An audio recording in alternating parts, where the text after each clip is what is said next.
As the war in Ukraine continues, Russian President Vladimir Putin has ordered nuclear deterrence forces on high alert. Here's what that means. After invading Ukraine, Russian President Vladimir Putin has escalated the situation further by ordering the transfer of deterrence forces to a special mode of combat duty, thus raising the specter of nuclear war. While the ambiguous order could simply be a threat to the U.S., one strategic alternative is that it could mean Russia is dispersing intercontinental ballistic missiles from their bases and fitting them to long-range heavy bombers, according to one senior fellow at international affairs think tank, the Carnegie Endowment, cited by the Financial Times. The order could also involve moving tactical warheads from centralized storage facilities to deployment locations as a threat to Ukraine. However, alternatively, Pavel Podvig, a senior research scientist at the UN Institute for Disarmament Research in Geneva, suggested on Twitter it could mean that the Russian nuclear command and control system received what is known as a preliminary command, which essentially means connecting the wires of the system so that if a launch order was issued, it would go through. In peacetime, the system is there, but the circuitry is disconnected, Podvig explained. Even if you press the button, nothing would happen. However, if Russia believes it entered a threatening period, the National Command Authority can bring the system into a working condition, connecting the wires. Podvig added that the preliminary command could also trigger visible actions such as submarines leaving ports or weapons loaded on bombers and bomber dispersals, but this is not necessarily the case. Everything could stay on the level of circuits. Importantly, he concluded by saying that the order is not something that suggests Russia is preparing itself to strike first, adding that, in his view, a first strike has never been an option. Crucial context for all of this is that Russia has the world's largest nuclear arsenal, with the Wall Street Journal citing a February 2002 report by the Bulletin of Atomic Scientists and outlining that Russia has more than 1,500 warheads deployed and almost 3,000 in reserve. In September, for instance, CNN reported Moscow was testing a new nuclear-powered cruise missile just months after separate reports that it was testing a doomsday drone designed to cause massive tsunamis filled with radioactive material. The nuclear-powered missiles, codenamed Skyfall, are around 8 meters long and feature nuclear engines which allow them to fly long distances. Russia claims the missiles can take any route to their target, and the U.S. says it's designed specifically to get around U.S. air defenses. Meanwhile, in April, CNN reported on Russian tests of its new Poseidon 2M39 drone torpedo. Unlike conventional torpedoes, Russia says this behemoth can snoop around enemy defenses to sneak up to enemy coastal cities. Once in position, the huge device would set off its massive nuclear warhead to create large tsunami-like waves, inundating cities and large areas of coastal land with radioactive particles, making the land uninhabitable for decades.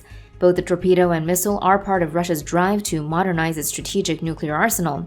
As of now, the live situation with these weapons is that, according to The Guardian on Monday, a statement by Kremlin spokesperson Dmitry Peskov could be seen as an indication that Putin's decision to put these nuclear forces on high alert was a kind of high-stakes diplomacy.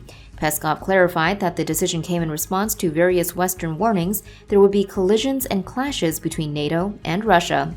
Either way, Guardian World Affairs editor Julian Borger writes that the challenge for NATO allies now is maintaining the support Ukraine needs for its survival while making clear Putin has a way out of the crisis, rather than climbing up the escalation ladder to the point where it takes on a logic of its own.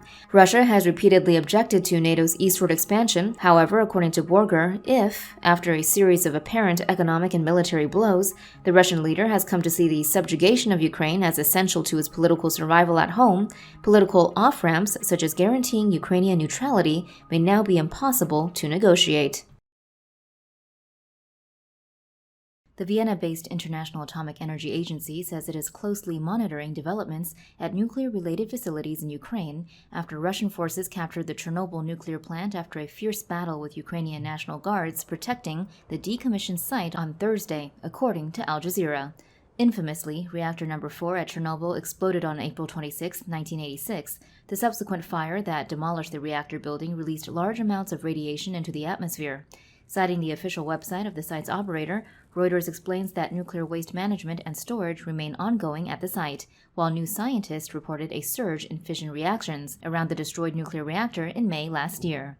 The situation now, according to nuclear scientists who spoke to New Scientist both directly before the attack and after, is that the risk of nuclear material being released from the decaying reactor as a result of the conflict is low, with one researcher who monitors the ongoing emission of neutrons from the reactor explaining that staff at Chernobyl were safe. The entrance of Chernobyl is controlled by Russians. They do not enter inside, he said. Bruno Merck at the University of Liverpool meanwhile concluded, I think as long as there is not a deliberate attack, the risk is comparably low, though he added, if it's a deliberate act, you could possibly do it. Closest to the situation itself, Chernobyl scientists who worked on confinement plans at the site told New Scientist on February 22nd that monitoring work would continue and that all safety systems at the plant are working well, but that scientific data processing has been partially suspended. In terms of the wider Russian invasion of Ukraine, NBC News reports that Chernobyl is most likely valuable because of its location, sitting on one of the most direct routes to the Ukrainian capital, Kiev, as Russian troops look to push through the country. Chernobyl also sits as a powerful symbol for the decline of the Soviet Union, with the disaster widely being seen as helping to lead to its ultimate collapse. Russian President Vladimir Putin has described the fall of the Soviet Union as the biggest geopolitical catastrophe of the century and is seen as keen to revive Russia's Soviet status on the world stage. Of course, the inherent dangers surrounding nuclear material within a conflict may also be in mind. Evelyn Farkas explains to NBC that even if Putin has no interest in the decommissioned plant itself, Russia would likely want to secure the facility, especially with the potential for a long-term fight with the Ukrainian insurgents if Russia continues to occupy the country. They certainly don't want loose nuclear material floating around, she said. Russia has conducted its largest military exercises since the Cold War off the coast of Hawaii. Reports differ over the exact location of Russian activity, but a Russian Ministry of Defense account cited by The Drive said the exercises involved up to 20 surface warships, submarines, and support vessels, plus around the same number of aircraft. The exercises involved detecting, countering, and delivering missile strikes against the aircraft carrier strike group of a mock enemy. Simulated cruise missile strikes were carried out by the Slava-class cruiser, as well as an Udaloy-class destroyer and 3 Staraguchi-class corvettes. Also involved in the exercises were a pair of Tu-142M long-range anti-submarine aircraft from the Pacific Fleet's Naval Aviation Branch, escorted by MiG-31BM Foxhound interceptors. 6 IL-38 anti-submarine aircraft were given the task of searching for and tracking submarines from the mock enemy group. The Drive, citing CBS News, reports that on June 14th, 3 U.S. F-22A Raptor stealth fighters were scrambled in response to aircraft associated with the Russian naval exercise. Separately, the Honolulu Star-Advertiser reported that on June 18th, a pair of F-22s was launched to investigate Russian air activity in the area. According to The Drive, one unverified satellite image from June 19th shows Russian Navy vessels 35 nautical miles south of Honolulu, Hawaii, being escorted by 3 U.S. Navy Arleigh Burke-class destroyers and a U.S. Coast Guard Sentinel-class cutter. However, the Honolulu Star-Advertiser quoted an anonymous U.S. official locating Russian vessels several hundred miles west of the Aloha State. Tens of thousands of sailors and Marines are currently involved in the biggest U.S. naval exercise in a generation, spanning 17 different time zones as they prepare for possible future conflict with China or Russia, according to the Defense Post. Aircraft carriers, submarines, planes, unmanned vessels, and around 25,000 personnel will take part in what is known as Large-Scale Exercise 2021, according to military.com. Vice Admiral Gene Black, commander of the U.S. Sixth Fleet, said in a Navy press release that the exercise will test our commanders across a spectrum of naval warfare, from the tactical to the strategic, integrating the Marine Corps to demonstrate the worldwide fleet's ability to conduct coordinated operations. 36 units will participate in the physical aspects of the large-scale exercise, but more than 50 units will join the exercise remotely, according to Lieutenant Commander Tabitha Klingensmith of the U.S. Fleet Forces Command, cited by military.com.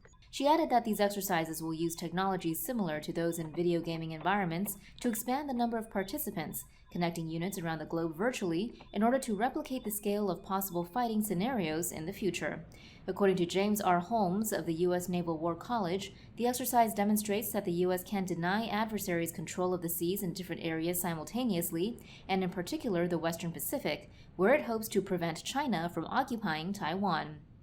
However, the U.S. Office of Naval Intelligence estimated last year that China's fleet of 360 battle force ships would outnumber the U.S.'s 297 by the end of 2020. The RS-28 Sarmat, or Satan II, weighs over 100 metric tons, with Russian state-linked media claiming it has a 10,000-kilometer range.